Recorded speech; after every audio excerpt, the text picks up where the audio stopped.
2절 말씀을 같이 읽어보도록 하겠습니다.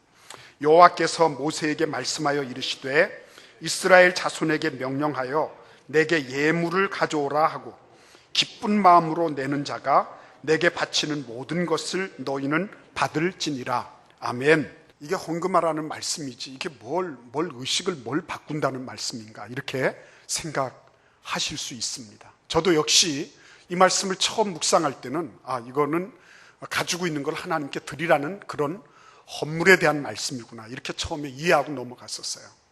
그런데 말씀 묵상을 이렇게 계속해 나가면서 어떤 부분은 그렇지 않은 거예요. 가령 예를 들어서 하나님께서 성막을 지어라 라고 말씀하셨을 때 모호한 부분이 많은 거죠. 속죄소가 있다. 언약궤를 덮는 속죄소가 있다. 그런데 속죄소의 두 그룹을 서로 마주보게 하고 날개를 맞닥뜨려서 서로 날개가 서로 만나게 해라. 내가 거기에서 너희들을 만나겠다. 이렇게 하나님이 말씀하시는 거예요. 근데 그런 어떤 규격에 대한 말씀은 없는 거예요. 전체 이 회막, 이 장막을 덮는 전체 이 막에 대해서도 세 겹이다, 네 겹이다 이런 말씀도 있을 뿐만 아니라 첫 번째, 두 번째에 대해서는 규격이 나와 있지만 셋째, 넷째는 없어요. 이게 무슨 말씀입니까, 그게? 뭘 의미하는 거죠? 겉으로 드러나 있는 식양, 형식 이런 것들도 중요하지만 그렇게 하고자 하시는 하나님의 원래 의도가 뭐냐? 하나님께서 그렇게 하시고자 하시는 메시지가 뭐냐 이거죠. 오늘 이 말씀은 430년 노예 생활에 있어서 하나의 전기를 이루는 소위 말하면 패러다임을 바꾸시고자 하시는 하나님의 강력한 의지가 여기에 나타나 있는 말씀이에요. 교회 다닙니다. 신앙생활해요. 그러나 나에게 어떤 특별한 전기가 없어요. 모태신앙들이 특별히 그렇죠. 나도 사도 바울처럼 그렇게 하나님이 한번 딱 나를 만나주시면 나도 확실하게 바뀔 텐데 왜 하나님은 나를 그냥 내버려 두시나 이런 생각하는 사람들 많이 있잖아요. 저도 그랬거든요. 별로 내가 믿거나 믿지 않거나 별 표가 없다 이런 분들이 있어요. 전기가 없어요. 패러다임이 바뀌어지는 전기가 없는 것입니다. 재미가 없어요. 신앙생활 하는 게 별로 그렇게 기대감도 없고 설레는 것도 없어요. 그런 분들 가만히 보면 참 힘들게 신앙생활, 왜 저렇게 신앙생활 할까? 그런 생각을 하지 않을 수가 없는 거죠. 근데 오늘 여기 보시면 역시 마찬가지. 이 사람들도 이제는 소위 말하면 체감 법칙을 받게 되었습니다. 처음에 홍해바다를 건너오고 그리고 처음에 하나님이 만나를 내려주시고 그리고 반석을 쳐서 물이 콸콸 쏟아져 나오고 이럴 때는 하나님이 우리와 함께 계시는구나 이랬어요. 근데 만나와 메추라기도 하루 이틀이죠. 계속 내리는 거죠. 응당 그런 줄 아는 것이죠. 물 없으면 응당 받는 걸로 알고 있는 거죠. 별로 그렇게 설레임도 없고 기대감도 없어요. 하나님에 대한 어떤 무엇도 없습니다. 설레이는 그런 그 하나님을 향한 애틋한 그런 무엇이 없는 것입니다. 그냥 그렇게 하루하루 루틴하게 일상적으로 그냥 살아가는 거예요. 삶이니까 살아가는 것입니다. 그런데 오늘 하나님께서 이렇게 패러다임이 바뀌는 그러한 말씀을 주시는 거예요. 뭐가 바뀐 거냐? 오늘 1절, 2절 말씀 속에 뭘 말씀하고 있습니까? 이스라엘 자손에게 명령하여 내게 예물을 가져오라 라고 말씀하시는 장면을 우리는 주목해서 보아야 하는 것입니다. 예물 가지고 와라 하는 것입니다. 예물 가지고 와라. 하나님께서 지금까지 그런 말씀하신 적 있습니까, 여러분? 혹시나 성경 읽으시다가 애굽에서 노예 생활하고 있는 이스라엘 백성에게 예물 가지고 와라 이렇게 말씀하시는 걸 여러분 보신 적이 있습니까? 제 성경에는 없어요. 제 성경에는. 아마 여러분들 성경에도 없을 것입니다. 단연코 없습니다. 이거는 누구에게 주시는 말씀이죠? 자유인에게 주시는 말씀이에요. 자유인에게. 더 엄밀하게 말씀드리면 자유인의 의식을 가지고 있는 사람들에게 주시는 말씀이에요. 이게 단순하게 하나님이 뭐가 모자르세요? 자존하시는 분인데요. 스스로 충족하신 분이 하나님이세요. 그렇기 때문에 사람들에게 뭘 가지고 와라, 뭘 해라, 하나님이 뭐가 부족한 듯이 결핍된 듯이 이렇게 하시는 분 아니에요. 하나님은 이런 거를 요구하시는 분이 아니에요. 그렇게 모자라시고 부족해 하시고 그렇게 해서 사람들에게 손을 벌리는 그런 하나님 아니시라는 거죠. 근데 왜 이 말씀 하십니까? 의식을 바꾸자는 거죠. 근데 지금 이 이스라엘 사람들이 430년 노예 생활을 한 다음에 시내 광야에 와가지고서 맞닥뜨리고 있는 장면들이 이런 장면들이었습니다. 몸은 빠져나왔지만 그들에게는 여전히 뭐가 있어요? 지금까지 받아왔던 노예적 근성이 그대로 있는 것입니다. 항상 받아왔어요. 받아왔습니다. 애굽에서 주인이 주는 거 받아 먹었고요. 그리고 지금 출애굽에서는 하나님이 주시는 거 그거 받아왔어요. 근데 하루 이틀 지나면서 그 감격과 감사가 점점 흐려지네요. 점점 흐려지는 겁니다. 응당 받아야 될 거. 다시 어디로 돌아가고 있어요? 노예적인 상태로 다시 돌아가고 있는 것입니다. 그들의 의식 수준은 조금 더 자유롭지 않았습니다. 있으면 좋아라 하고 없으면 불평하고 원망했어요. 자기들의 만족을 추구해 주면 그러면 그것은 다 옳은 것이고 내 만족이 되지 않으면 그것은 다 옳지 않은 거였습니다. 그래서 하나님이 뭘 바꿔주시는 겁니까? 이 방향을 전환시켜 주는 거예요. 지금까지 전부 다 나를 중심으로 왔어요. 근데 이제는 어떻게 해요? 하나님께로 나아가는 길을 내주시는 거예요. 너희들 나한테로 예물을 가지고 와라. 코 묻은 돈 이런 거를 받겠다고 하는 것이 아니라 이제는 너희들의 그 노예적인 근성, 지금까지 자기 중심적으로 끌고 모아왔던 그 모든 것들, 그래야지만이 자기 보장이 되고 자기 만족이 됐던 그 알량한 그런 의식 수준을 이제는 하나님께로 향하여 난 문을 가지고 그것을 해체해라 이렇게 말씀하고 계신 것입니다. 그러니까 여러분 이거는 단순하게 예물을 바치고 안 바치고 하는 문제가 아니고 의식 수준의 문제인 것입니다. 자유하냐? 그러면은 하나님께로 난 그 길로 나와라. 너희들이 지금까지 받고 그리고 모으고 그리고 그런 것들을 당연시 생각했던 그런 노예적인 의식 수준에서 이제는 내 것을 내어놓을 수 있는 너희가 먹을 것을 주어라 라고 말씀하시는 그런 음성을 들어라 라고 그렇게 하나님께서 말씀하고 있는 것입니다. 우리 3절에서 7절을 한번 쭉 읽어보겠습니다. 여기 본물 터지듯이 하나님께서 목록을 쫙 말씀하고 계시는 것을 봅니다. 같이 읽겠습니다. 너희가 그들에게 받을 예물은 이러하니 금과 은과 놋과 청색, 자색, 홍색 실과 가는 배실과 염소털과 붉은 물들인 순양의 가죽과 해달의 가죽과 조각목과 등류와 관유에 드는 향료와 분향할 향을 만들 향품과 호마노며 애복과 흉패에 물릴 보석이니라. 와, 이게 다 어디서 나왔어요? 이게 다 어디서 나왔어요? 없는데 저도 처음에 읽으면서 이게 다 어디서 이게 무슨 이 광야에서 무슨 해달의 가죽 이런 게 뭐 어떻게 나와? 이렇게 생각을 했었습니다. 예. 아니 뭐 무슨 탄광을 만들었나? 왜 뭐 어디에서 금은 놋이 나와? 이렇게 생각했어요. 그런데 가만히 보니까요. 출애굽할 때 이런 일이 있었습니다. 우리 출애굽기 12장 35, 36절도 읽어보겠습니다. 이스라엘 자손이 모세의 말대로 하여 애굽 사람에게 은금 패물과 의복을 구하며 여호와께서 애굽 사람들에게 이스라엘 백성에게 은혜를 입히게 하사 그들이 구하는 대로 주게 하심으로 그들이 애굽 사람의 물품을 취하였더라. 아멘. 여러분 여기 보니까 뭐라 그랬어요? 출애굽할 때에 이스라엘 사람들이 메투헬리 같은 학자는 뭐라 그러냐면요, 마치 승리한 군사들이 패전한 군인들에게 노획물을 획득하는 것처럼, 노량물을 획득하는 것처럼, 그렇게 그런 자세로 전리품을 끌어모으는 것처럼 애굽 사람들에게 나아가서 이스라엘 사람들이 다 끌어가지고 왔다고 하는 거예요. 그러니까 벌써 하나님께서 예물을 가져오라 하시기 전에 뭐가 있었습니까? 이미 예비되어 있었습니다. 이미 주어져 있었다는 거예요. 다만 뭐가 없었습니까? 의식이 깨어있지 않았다는 거죠. 발견하지 못했다는 거죠. 우리 자녀들을 향해서도 공부 못한다고 그러지 마세요. 그 아이가 가지고 있는 하나님이 주신 천부적인 재능이 어디에 있는지 발견하지 못하고 공부 못한다고 자꾸만 닥달하는 거, 그거 합당하지 않은 거예요. 그 아이가 가지고 있는 그것을 이 부모가 발견해 주지 못했구나. 그거를 안타깝게 생각해야지. 넌 왜 공부 못하느냐고. 걔는 그런 데에 달란트가 있는 게 아니거든요. 하나님이 그렇게 주신 게 아니란 말이죠. 그런데도 불구하고 그거를 자꾸만 닥달한다고 해서 나옵니까? 자꾸만 사이만 벌어지는 거죠. 예.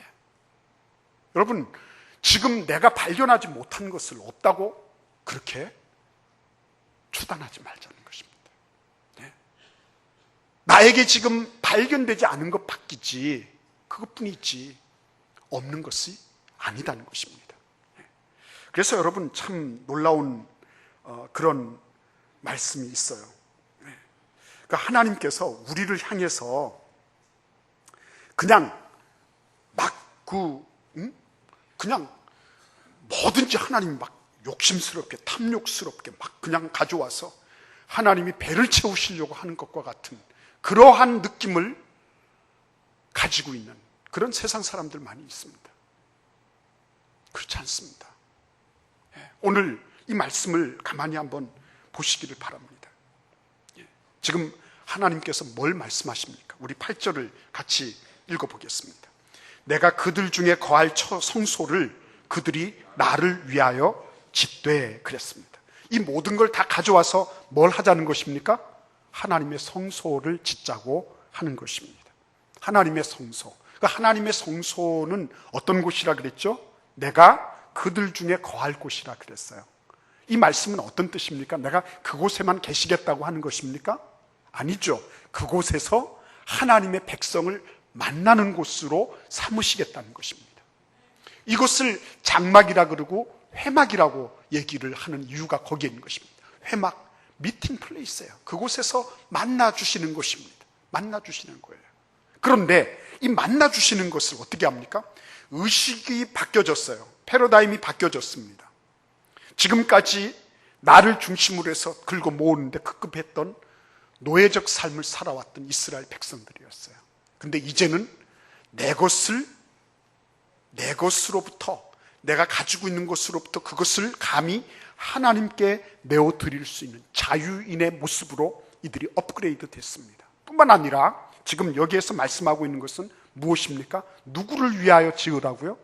나를 위하여 그 성소를 지어라. 이렇게 말씀하고 있는 것입니다. 성소는 누가 짓는 것입니까? 히브리 백성들, 이스라엘 백성들이 짓는 거예요. 누가 짓는 것입니까? 430년 노예 생활을 마친 자유인들이 짓는 거예요. 누가 짓는 것입니까? 하나님으로부터 이미 받은 것을 확인하고 그것으로부터 하나님께서 예비하신 그것을 드리는 사람들이 짓는 거예요. 그렇죠? 놀라운 것 아니겠습니까? 여러분, 우리도 그런 사람들이라는 것을 여러분 믿고 있습니까? 우리 같이 한번 에베소서 2장 말씀을 읽어보겠습니다. 에베소서 말씀을 펼치십시오. 에베소서 2장입니다. 21절에서 22절 말씀을 함께 읽어보겠습니다. 그의 안에서 건물마다 서로 연결하여 주 안에서 성전이 되어가고 너희도 성령 안에서 하나님이 거하실 처소가 되기 위하여 그리스도 예수 안에서 함께 지어져 가느니라. 아멘. 네. 중요한 건 뭐예요? 성전이 되어가고 있고 지어져 가고 있다고 하는 사실인 것입니다. 우리는 너무 다 분주하고 바빠요. 피곤해요. 그것이 뭐 쓸모있는 일이든지 어떻든지 간에 현대인들은 다 피곤하고 지쳐 있습니다. 우리 한국 같은 경우에는 더더군다나 더 피곤하고 어렵습니다. 오죽하면 뭐 저녁이 있는 시간 이런 소리를 정치 캐치프레이즈로 내걸 정도가 됐을까요? 그렇죠? 다 바쁩니다. 분주하고 바빠요. 그래서 하나님과의 만남을 가질 수 있는 성소를 지닐 수조차 없어요. 그 현실입니다. 이스라엘 백성들도 노예적 상황 속에 있을 때는 이런 거를 꿈에도 생각하지 못했습니다. 근데 하나님께서 자유를 말씀하시면서 너희는 이제 자유인이 됐다. 자유인은 패러다임이 바뀌는 거다. 의식이 바뀌는 거다. 나 중심으로 끌어모으던 노예적인 그런 의식 수준에서 나로부터 나아가는 것을 생각할 줄 아는 그것이 자유인의 의식이다. 그러면서 동시에 또 뭘 말씀하십니까? 너희들이 나를 위하여 성소를 지어야 된다. 하나님이 뭐 지으실 수 있는 능력이 없어서 그러시겠어요? 하나님이 그런 어떤 지혜가 없어서 그러시겠어요? 아니죠. 그거를 짓는 것이 너희들이 해라는 거예요. 여러분, 우리가 바쁘고 힘들지만 하나님과 만나는 공간과 시간은 우리들 자신이 지어야 된다는 거예요. 내가 그 시간을 가질 수 있다는 것이 뭐예요? 자유인의 표상이라는 것입니다. 정말 자유하냐? 그러면 너 나하고 만날 시간을 예비해 보지 않겠니? 난 너한테 이미 모든 재료를 다 줬어. 출애굽할 때부터 이미 예비되어 있었던 거야. 그거 활용하지 않을래? 하나님 그렇게 말씀하시는 거예요. 그러면 여러분, 우리는 이렇게 말씀하시는 하나님을 뵈면서 우리 같이 한번 2절을 같이 보시겠습니다. 2절을 한 번 더 읽어보겠습니다. 이스라엘 자손에게 명령하여 내게 예물을 가져오라 하고 기쁜 마음으로 내는 자가 내게 바치는 모든 것을 너희는 받을지니라. 아멘. 여러분 보십시오. 하나님이 이 성소를 짓는 일을 위해서 얼마나 많은 관심을 가지고 계신지 보세요.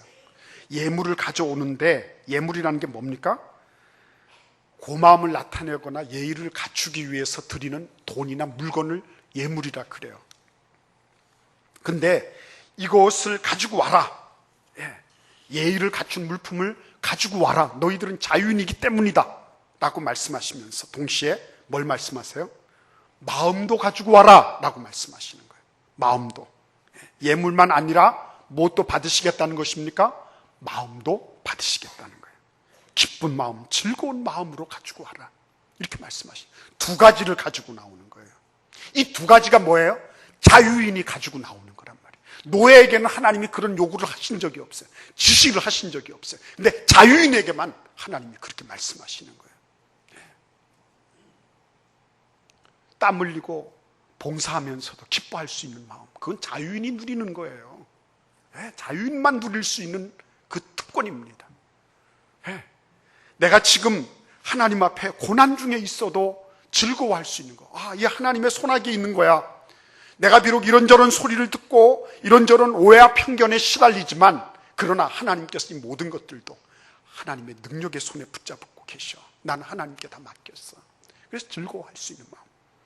베드로전서 4장 13절에 너희가 그리스도의 고난에 참여하는 것으로 즐거워하라. 이는 그의 영광을 나타내실 때에 너희로 즐거워하고 기뻐하게 하려 함이라. 아멘. 그리스도의 고난에 참여하는데 어떻게 노예가 기뻐할 수 있겠습니까? 내가 주인 때문에 죽는다 그러는 거죠. 누구 때문에 죽는다 그러는 거죠. 저놈 때문에 그렇게 됐다. 그런데 자유인은 그렇게 하지 않는 거죠. 고난을 받지만 그 고난 안에 깃들어 있는 하나님의 뜻을 바라보면서 즐거워할 줄 아는 거죠. 자유인입니다. 그러니까 하나님께서 예물과 더불어 기쁜 마음도 보기를 원하신 거예요. 근데 그것만 보기를 원하셨습니까? 오늘 말씀을 자세하게 관찰해 보시면 어떤 것을 볼 수 있습니까? 질과 양에 대한 기준이 없어요. 얼마만큼 가져와라. 금은 14K다, 18K다, 뭐 이런 거 없어요. 물론 순금으로 이렇게 제작한 부분들도 있지만요. 뭘 의미하는 것입니까? 자유인에게는 이러한 규정들이 걸맞지 않은 것입니다. 내 마음속에 기쁨이 있고 하나님을 향한 뜨거운 열정이 있는데 그건 얼마만큼 가지고 와라. 얼마만큼은 되고 얼마만큼은 불합격이다. 이렇게 하지 않으시는 거죠. 고린도후서 8장 12절에서 이렇게 말씀하십니다. 할 마음만 있으면 있는 대로 받으실 터이요 없는 것은 받지 아니하시리라 그랬습니다. 없는 거 달라고 하지 않으시는 거죠. 없는 거 달라고 하지 않으세요. 있는 것으로부터 받으시는 거예요. 있는 것으로부터. 저는 이게 너무너무 감사했습니다. 지난번에 우리 제자반이 책 도서관을 갔다 오면서 한비자 얘기를 했습니다. 한비자가 그런 말을 했습니다. 태산이 높죠. 태산이 높은데 태산이 높은 까닭이 있다. 그것은 한 줌의 흙도 사양하지 않았기 때문이다. 태산, 불사, 불사양, 토 이렇게 했습니다. 태산이 그렇게 높은 것은 그 한 줌의 흙이라도 그걸 우습게 여기지 않았다는 거예요. 크고 넓은 대해가 있어요. 큰 강이 있습니다. 하해가 있습니다. 하해는 작은 실개천도 그거를 마다하지 않았다는 것입니다. 하해, 불택, 세류 이렇게 얘기해요. 작은 실개천 같은 거, 작은 냇물 같은 거 이런 것도 마다하지 않아서 마침내는 큰 강을 이루고 대해를 이루었다 이렇게 말씀하시는 거죠. 우리는 내가 모든 조건이 다 만족되어야지만이 모든 것을 할 수 있을 것이라고 생각하는 겁니다. 그래서 그런 세류, 작은 실개천 같은 거는 가라. 나는 이런 거 하지 않는다. 아이고 한 줌 흙 가지고 뭘 하겠어. 그거 안 돼. 그거 가지고 내가 뭐 5분 기도한다고 해서 하나님이 얼마나 들어주시겠어. 내가 하나님께 시간 내서 내가 묵상하겠다고 하지만 야 그거 별로야. 그거 나는 좀 더 많은 여건이 필요해. 나에게는 좀 더 적당한 조건이 필요해. 그런 조건들이 설정이 되고 그것이 만족되어야지만이 나는 뭔가를 할 수 있겠어. 이렇게 생각하는 것에 대해서 하나님은 말씀하시는 거예요. 질과 양에 대한 제한이 없단다. 너희들이 있는 대로 가지고 와라. 그것이 어린아이의 도시락이든지 그것이 어른의 무엇이든지 그거 중요한 거 아니다. 너희들이 있는 것을 찾아봐라. 어느 구석에 내가 하나님 앞에 무릎 꿇을 수 있는 시간이 있는지, 그래서 기도행전을 다시 쓸 수 있는 그런 여유를 만들어낼 수 있는 거 찾아봐라. 그거는 자유인이 하는 거란다. 하나님께서 우리에게 그렇게 격려하시는 거예요. 얘야 그거 적다고 그거 우습게 여기지 마라. 그것이 나중에는 크고 높은 태산을 이룰 거야. 그런 작은 자투리 시간들 그거 하찮게 여기지 마라. 이걸 통해서 하나님이 너에게 큰 대해와 같은 그런 은혜를 주시는 물꼬를 터주실 거야. 하나님 그렇게 말씀하시는 거예요. 그래서 여러분 우리는 오늘 이 말씀을 읽으면서 이 말씀이 단순하게 회막을 위한 헌물을 해라 라고 하는 그런 하나님의 헌금에 대한 명령? 아니에요. 이 헌금을 통해서 뭘 하자고 하시는 것입니까? 의식을 바꾸시고, 그죠? 하나님과의 만남의 공간을 건설하고, 그리고 무엇보다도 내가 있는 지금 현재의 삶의 영역에서부터 내가 부지런히 주님 앞에 나아가는, 그죠? 작은 실개천과 같이 보인다 할지라도, 그것이 한 줌의 흙처럼 보인다 할지라도, 하나님 앞에 작은 어린아이의 도시락이라 할지라도 주님 앞에 올려드리겠습니다. 이게 누구의 모습이에요? 자유인의 모습인 것입니다. 하나님께서 주시는 이런 자유의 놀라운 은혜와 축복을 다 누리실 수 있기를 기원합니다. 우리 같이 기도하겠습니다.